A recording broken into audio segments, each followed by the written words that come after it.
अशरफ साहब के साहबजादे शायान बिन अशरफ के साथ करते हैं। आपको बेटा कबूल है। पाकिस्तान की आलमी शोहरत याफ्ता क्लासिकल गुलकार उस्ताद राहत फ़तेह अली खान की बेटी और मेकअप आर्टिस्ट माहीन खान के निकाह की वीडियो और तस्वीर सोशल मीडिया की जीनत बन गई। वीडियो की सोशल मीडिया पर धूम।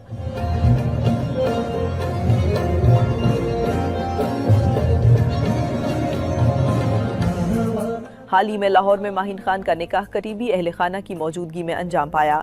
इस मौके पर दुल्हन ने रिवायत के बरखिलाफ सुनहरी रंग की बगैर आस्तीन खूबसूरत कढ़ाईदार नफीस साड़ी ज़ेबितन की, जिसके साथ मैचिंग ब्लाउज और लंबा नेट दुपट्टा ओढ़ा गया। माहीन ने अपने लिबास को दीदा जेब जेवरात के साथ मुकम्मल किया।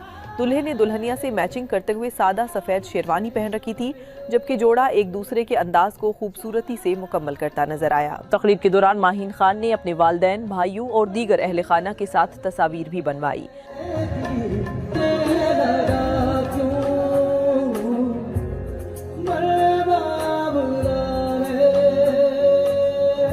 इससे कबल माहीन और शायान की कवाली नाइट की तस्वीर और वीडियोस भी सोशल मीडिया पर वायरल हो गई थी। कवाली नाइट में राहत फ़तेह अली की जानदार परफॉर्मेंस ने समा बांध दिया था।